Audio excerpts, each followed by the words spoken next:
어렸을 때 간증을 하시는 분들을 이렇게 볼 때마다 제 마음속에 부러운 마음을 가졌습니다. 하나님의 크신 능력을 체험한 것이 너무 신기했어요. 부러웠지요. 하나님께 크게 쓰임받는 것이 참 보기 좋고 또 부러웠고, 간증하는 분들은 하나님께서 많이 사랑하시는 사람들이구나, 하나님과 아주 친밀한 사람들이구나, 그렇게 여겨지니까 부럽게 한이 없었습니다. 저 사람은 어떻게 했으면 저렇게 기적을 많이 체험했을까 생각하고, 나도 저렇게 은혜와 사랑과 능력을 크게 체험하고 싶다, 이런 부러운 마음을 가졌습니다. 여러분 중에도 그런 마음 가지신 분이 있으면 한번 손 들어보세요. 예, 손 내리세요. 근데 제가 조금 철이 든 다음에 생각을 바꿨습니다. 나는 저렇게 간증하러 다니는 사람이 되고 싶지 않다. 왜냐하면 큰 기적은 반드시 큰 시련 속에서 체험되는 것이라는 것을 알게 된 거예요. 죽을 병에 나은 기적은 죽을 병을 앓는 사람만이 경험하는 거예요. 그러니까 죽을 병에 안 걸리고 싶잖아요. 기적적으로 큰 하나님의 복을 받아 부자가 됐다, 그런 사람들 보면 엄청 큰 부도가 나거나 투자했다가 손해를 보거나 망했거나 이런 엄청난 시련 속에서 하나님의 은혜를 입어서 부자가 됐다, 그거니까 우리는 부자 된 건 좋지만 그렇게 고난받고 싶지 않거든요. 환상을 보고 음성을 듣고 예언을 하고 안수하면 불이 임하고 척 보면 과거 현재 미래까지 다 보이고 이 영안이 열린 사람들을 보면 여러 가지 시련이 왔을 때 그 시련을 극복하려고 하나님 앞에 막 매달리고 기도하고 금식하고 그런 몸부림 속에서 그런 은혜를 경험하고 그런 능력을 체험하는 거잖아요. 그러니까 나는 저렇게 간증을 못해도 좋으니 하나님 평범하게 하나님 섬기며 살고 싶습니다. 그렇게 제가 약삭빠르게 제 생각을 바꾼 거예요. 지금까지 여러분이 어디 가서 간증하며 설교 한 번 못했다 그러면 하나님 저에게 평탄한 삶, 평범한 삶을 주신 은혜 감사합니다, 이런 마음 가지시기를 주의 이름으로 축원합니다. 감사하죠? 예. 오늘 본문 말씀은 사무엘상 21장하고 연관된 말씀이에요. 사무엘상 21장에 보면은 이 다윗이 사울왕에게 쫓겨다니다가 도저히 유다 땅에서는 더 이상 몸을 숨길 데가 없으니까 이제 이웃나라인 블레셋 아기스 왕한테로 망명을 했습니다. 그 딱 갔더니 아기스 왕이 이 사람이 다윗이 아닌가? 사울의 죽인 자는 천천히요, 다윗의 죽인 자는 만만이라고 하던 바로 그 다윗이 아닌가? 경계심이 확 일어나는 분위기를 보고 참 잘못 왔구나, 잘못하면 여기서 죽겠구나, 그런 생각이 들어가지고 이 아주 재치가 있는 이 다윗이 얼른 미친 채 합니다. 그리고 눈도 개슴츠레하게 뜨고 몸을 이상하게 하고 대문짝에다가 몸을 막 긁습니다. 그리고 침을 질질 흘립니다. 그러니까 이 아기스 왕이 화를 버럭 내면서 이거 미친놈 아닌가? 우리나라에 미친놈이 없어서 저놈까지 불러다가 내 앞에서 미친 짓을 하게 하는가? 당장에 내치가. 그래가지고 막 집어 던져가지고 걸음한 날살래랑 겨우 목숨을 부지하는 그런 경지에까지 이르는 사건이거든요. 보통 사람들이 하나님을 섬기다가 이 정도 경지까지 밑바닥에 떨어지면 어떻게 반응할까요? 한 세 가지의 반응이 나오는데 대부분의 사람들은 가장 흔한 반응으로 하나님을 원망합니다. 신세를 한탄하고 하나님을 향하여 막 삿대질도 하고 하나님 왜 이러십니까? 왜 도와주지 않습니까? 내가 죽게 되었는데 왜 돌아보지 않습니까? 지금까지 하나님을 섬긴 것을 잊으셨습니까? 왜 어떤 사람에게는 은혜도 베풀고 기적도 베풀고 기도응답도 빨리빨리 하시면서 왜 나한테는 이렇게 아무 소리 안 하고 내 죽을 뻔하지 않았습니까? 정말 이러실 겁니까? 이러면서 하나님을 향해서 원망과 불평을 막 쏟아놓는 경우가 참 많습니다. 어떤 사람은 더 심각하게 하나님을 믿지 않기로 작정합니다. 내가 하나님을 섬긴 것이 무슨 유익이 있단 말인가? 지금까지 하나님께서 내게 해주신 것이 아무것도 없지 않은가? 내가 이렇게 가장 절박할 때 하나님은 아무것도 나에게 베푸시는 것이 없는데 내가 이 하나님을 왜 섬기는가? 그러면서 하나님을 믿느니 차라리 내 주먹을 믿겠다. 교회 다니는 사람을 바보라고 그럽니다. 목사님은 사기꾼이라고 그럽니다. 교회 다니는 신자들 어이구 덜 떨어져가지고 겁쟁이들 자기들이 스스로 살아갈 수가 없으니까 하나님이라고 있지도 않은 하나님을 믿는다고 저렇게 어리석은 짓을 한다고 이러면서 하나님하고 완전히 담쌓고 멀어져가는 불쌍한 사람들도 종종 나옵니다. 그런데 뜻밖에도 어떤 사람들은 시련을 통과하면 통과할수록 더 하나님께 가까이 가는 사람이 있어요. 고난과 환난과 핍박이 심하면 심할수록 하나님에게 그냥 껌딱지같이 딱 달라붙어가지고 하나님을 붙잡고 사는 사람이 있어요.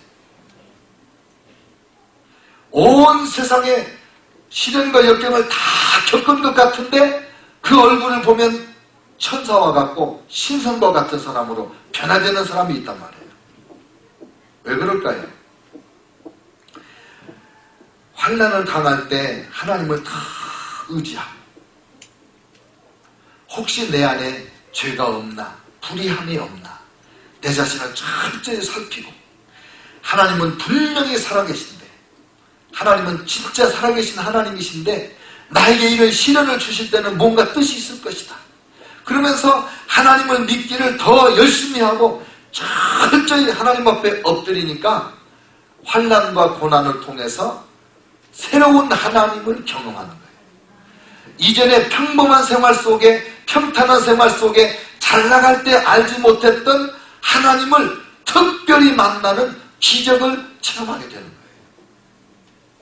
오늘 시편 34편은 바로 그렇게 아기스 왕에게서 미친 짓을 하면서 겨우 걸음아 나사니라 살아난 다윗 왕이 하나님 앞에 사람들 앞에 고백하는 신앙 고백의 노래가 됩니다.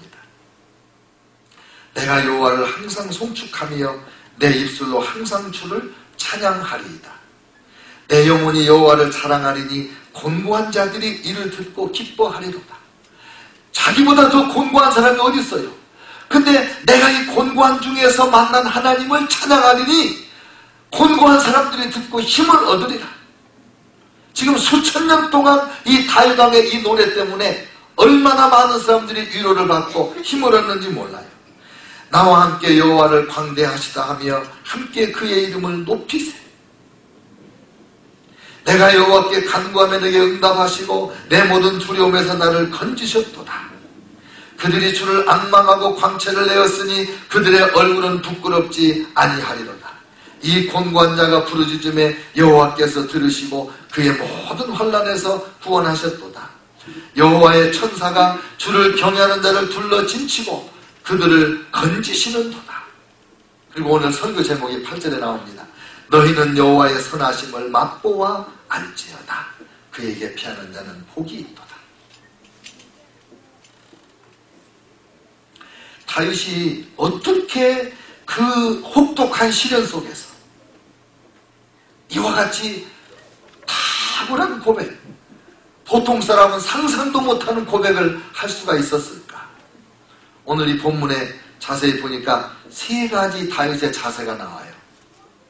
시련 당했을 때 다윗이 어떻게 했는가? 첫째, 6절 이 곤고한 자가 부르짖음에 여호와께서 들으시고 그의 모든 환난에서 건지시는도다. 15절 하반절에 그의 귀는 그들의 부르짖음에 기울이시는도다. 다윗은 시련이 올수록 환난이 혹독해질수록 다 하나님 앞에 기도했다는 거예요. 기도하면 반드시 하나님이 들으십니다. 기도하면 하나님이 반드시 들으십니다. 두 번째는 다윗은 이 시련 속에서 기도할 뿐만 아니라 자기를 의롭게 하는 일에 정진을 했어요. 홧김에 바람 핀다는 말 있잖아요.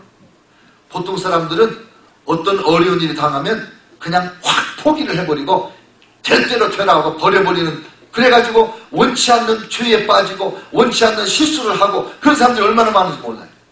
그런데 다윗은 이 환난 중에 시련 중에 자기 자신을 돌아보면서 나를 의롭게 하는 일에 온 정성을 기울인 거예요.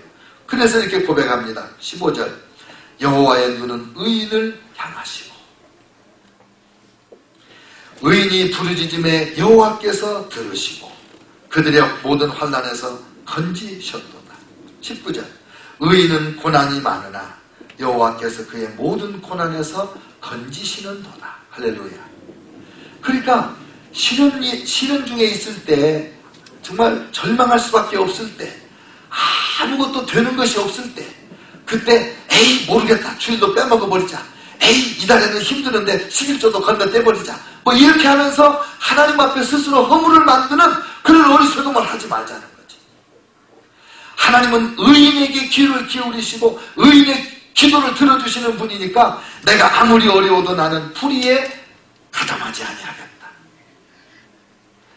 아무리 하나님의 음성이 들려오지 않고 하나님께서 안 계신 것 같은 그런 버림받은 상황 같은 그런 절망 속에 내가 있다 하더라도 구름 뒤에 태양이 있는 걸 누가 의심합니까? 하나님 살아계신 걸 내가 절대로 의심할 수가 없다. 할렐루야. 그래서 두 번째는 의인으로 산 거예요. 의인으로. 세 번째 하나님을 경외하며 살았습니다. 3절 나와 함께 여호와를 광대하시다 하며 그의 이름을 높이세. 9절 너희 성도들아 여호와를 경외하라. 그를 경외하는 자에게는 부족함이 없도다. 하나님을 경외하는 거예요. 내가 힘이 있어서 여유가 있어서 하나님 앞에 큰 걸 드리고 하나님의 영광을 위해서 좋은 일을 시도하고 이렇게 경외하는 것만이 경외가 아니고 힘들고 어려울 때 내 생명 하나 부지하기 어려울 때 모든 사람들이 나를 바보같이 여기고 하나님께 버림받았다고 손가락질할 때 그때도 나는 살아계신 하나님 구름 뒤에 태양같이 머무시는 그 하나님을 내가 어찌 존경하지 않을 수 있으랴. 그 하나님을 내가 어찌 예배하지 않을 수 있으랴. 그 하나님께 내가 어찌 찬양하지 않을 수가 있으랴. 하나님의 지음을 받은 자가 하나님의 은혜로 용서받고 구원받은 자가 어찌 하나님을 경배하지 아니하랴. 그리고 하나님을 경외하는 삶을 살았단 말이에요. 그랬더니 시련이 혹독하면 혹독할수록 그 시련 속에서 만나는 하나님의 선하심이 새롭게 경험되는 거예요. 지난주에는 시편 103편으로 여호와를 송축하라 그런 제목의 말씀을 나눴습니다. 다윗의 시 아닙니까?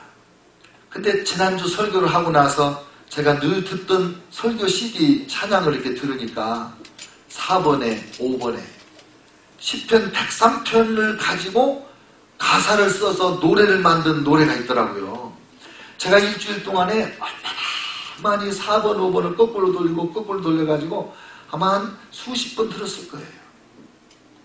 듣다가 울기도 하고 듣다가 감사도 하고 손을 들기도 하고 하나님 앞에. 왜냐하면 이 103편에서 고백이 얼마나 아름다웠습니까?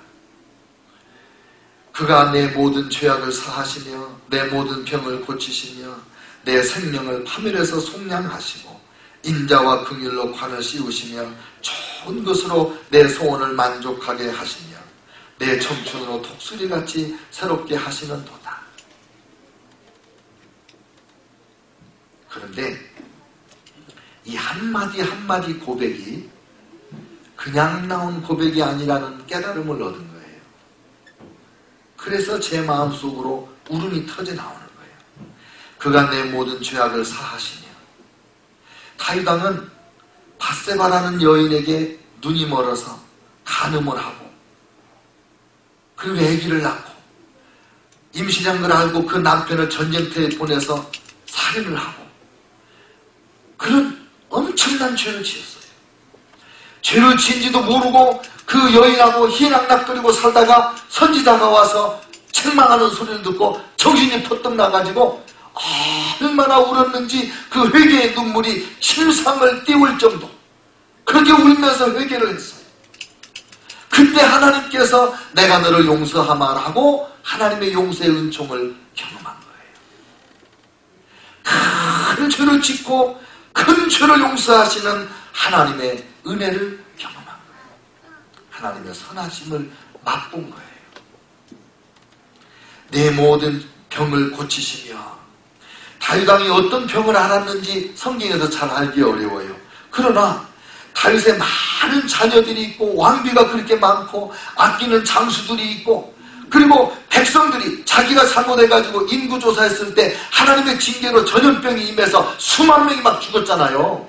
그런데 이 다윗 왕이 하나님, 죄는 내가 지었는데 왜 이 어린 백성들을 이렇게 죽이십니까? 차라리 나를 죽여주시옵소서라고 하나님 앞에 엎드려 기도했더니 하나님이 그를 용서하실 뿐만 아니라 그 전염병을 멈추게 하시는, 내 모든 병을 고치신다. 할렐루야. 그러니까 이 고백 한마디 한마디가 자기가 시련 속에서, 고난 속에서 하나님의 선하심을 맛보아 아는 체험적 고백이라는 거죠. 내 생명을 파멸해서 속량하시고, 파멸당할 위기가 얼마나 많았습니까? 전쟁에서, 아들들의 반역에서, 하나님의 징계 속에서 파멸의 위기를 겪을 때마다 이제는 꼼짝없이 죽었구나 했는데 하나님이 선하심을 나타내시면서 또 구원해 주시고 또 용서해 주시고, 인자와 긍휼로 관을 씌우시며, 인자는 사랑이잖아요. 긍휼은 불쌍히 여기는 거예요. 하나님 앞에 어디 사랑스러웠습니까? 음란한 짓을 하고 살인을 하고 온 백성이 다 아는데 자기만 모르고 그 안에서 행복한 척, 그 희낙락거리고 있는 그 모습이 얼마나 역겹냐, 얼마나 정말 보기 힘드냐.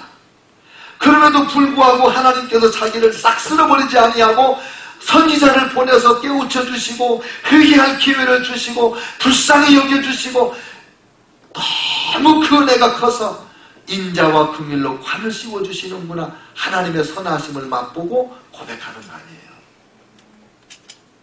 여러분, 좋은 것으로 내 소원을 만족하게 하시며, 3000년 전에 아무리 왕이라도 우리가 요즘에 식당에 가서 먹는 그 비싼 고기라든지 그런 요리를 먹었을까요? 그런데 그 어려울 때 자기만이 아니고 백성들 다 먹이는 게 얼마나 힘듭니까? 지금도 대통령, 정치인들이 맨날 입에다 달고 사는 말이 뭡니까? 두 글자. 사투리로 경제, 표준말로 경제. 그게 쉬운 말로 무슨 말이냐면 백성을 등 따숩고 배부르게 하는 거예요. 그 옛날에도 그 어려울 때 백성들 다 먹이는 게 얼마나 어려웠겠어요. 그런데 하나님께서 다윗 왕을 사랑하시니까 이 나라 저 나라가 조공을 바치고 이 나라 저 나라에서 좋은 진귀한 음식들, 포도주를 가져오고 백성들하고 나눠 먹으면서, 와, 우리 하나님은 선하신 하나님이구나, 좋은 것으로 우리의 소원을 만족해 해주시는구나, 내 백성 가운데 굶어 죽는 자가 없게 하여 주시는구나. 여러분, 다윗 왕은 내 청춘으로 독수리같이 새롭게 한다고 하나님을 찬양하며 고백을 했는데, 어렸을 때부터 다윗은 무거운 짐을 지고 살았습니다. 얼마나 어렸을 때 천덕꾸리였는데, 제가 이 말을 자주 하잖아요. 집안에서 형들이 7이나 있는데 형들은 다 집에서 펑펑 놀고 있고 막내가 나가서 들여서 양치고 있고, 선지자가 와서 아들 중에 기름 부어 왕 삼으려고 하는데 막내는 부모님 눈에 안 드니까 아예 데리고 오지도 않아요.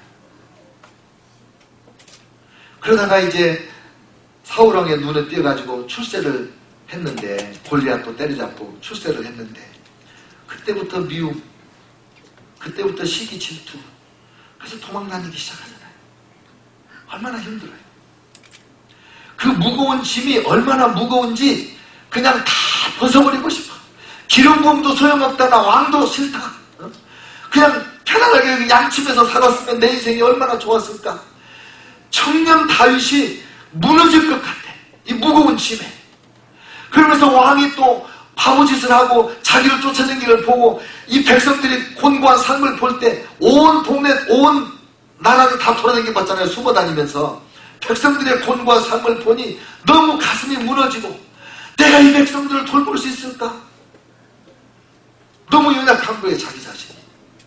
근데 그때 하나님께서 사방으로 우겨 쌓임을 당하여도 쌓이지 아니하고 사방에도 넘어뜨리려고 달려들어도 아주 자빠지지 아니하게 하시고 그리고 또 불사조같이 오뚜기같이 일어나게 하시는 하나님의 독수리같이 새롭게 해주시는 은혜를 그때그때 덧입은 거 아닙니까?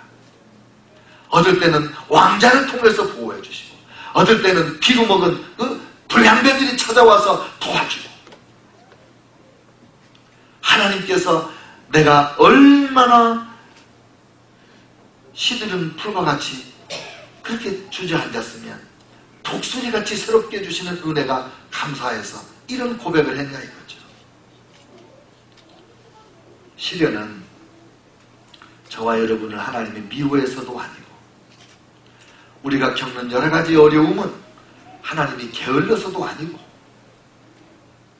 우리가 당하는 오해의 소용돌이에 빠져서 곧 침몰할 것 같은 그런 곤궁한 그 처지에 처하는 것, 삶을 살다가 어려운 일을 겪어서 모든 사람의 눈이 무섭고 두려워서 빨리 도망가고 싶은 그럴 때 그때 하나님께서 우리를 모른 채 한 것이 아니라 오히려 그 시련 속에서 나를 특별히 만나주시는 그래서 하나님의 선하심을 맛보게 해주시는 은혜의 시간이라는 것을 돌아보면 우리가 다 알지 않습니까? 우리가 다 좋아하는 시편 23편은 이렇게 나와요. 여호와는 나의 목자시니 내게 부족함이 없으리로다. 그가 나를 푸른 풀밭에 누이시며 쉴만한 물가로 인도하시는도다. 내 영혼을 소생시키시고 자기 이름을 위하여 의의 길로 인도하시는도다. 내가 사망의 음침한 골짜기로 다닐지라도 해받음을 두려워하지 않을 것은 주께서 나와 함께 하시니라. 주의 지팡이와 막대기가 나를 안위하시나이다. 주께서 내 원수의 목전에서 내게 상을 차려주시고 기름을 내 머리에 부으셨으니 내 잔이 넘치나이다. 내 평생의 선하심과 인자하심이 정녕 나를 따르리니 내가 여호와의 집에 영원히 거하리로다. 여러분 눈치채셨죠?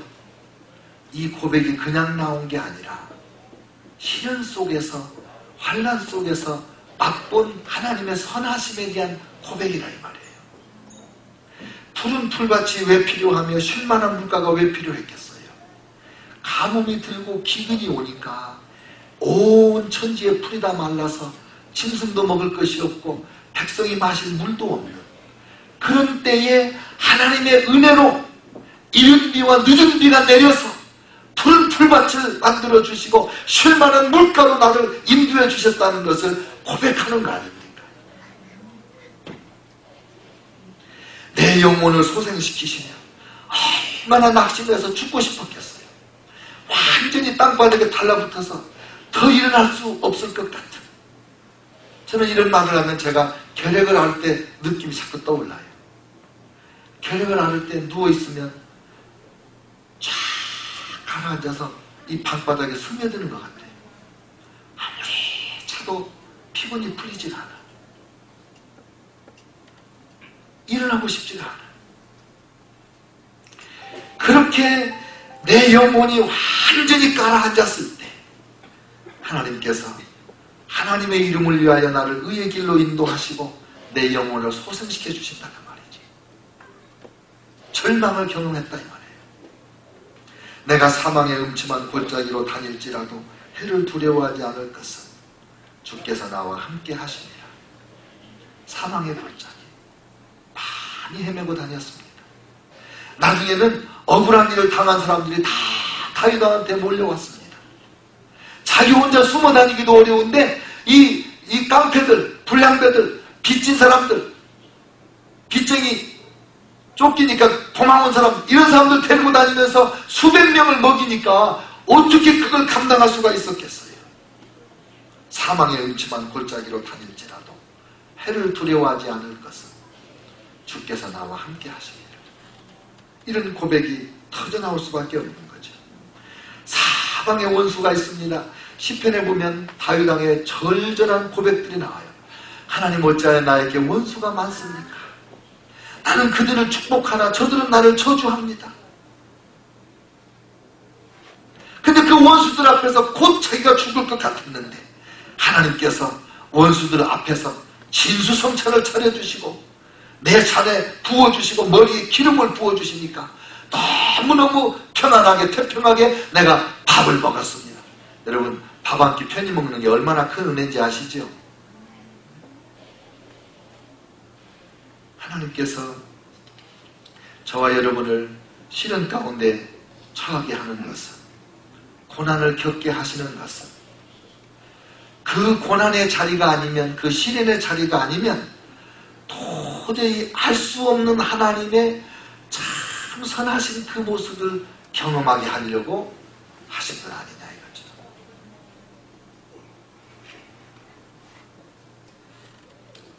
시련 속에서, 고난 속에서 하나님의 선하심을 체험할 수 있기를 주의 이름으로 축원합니다. 평화시에는 만사 형통할 때에는 도저히 하나님이 그렇게 좋으신 분인 줄을 몰랐는데, 아, 내가 시련을 당해보고 고난을 겪어보니 참 하나님은 좋으신 분이구나. 진짜 임마누엘 하나님이구나. 진짜 하나님은 평강을 주시는 분이시구나. 다윗 왕의 고백 7절에 보세요.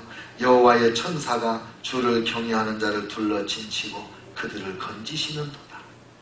아, 그렇구나. 아무도 나를 도와주는 자가 없는 줄 알았는데 하나님의 천사들이 나를 감싸고 있었구나.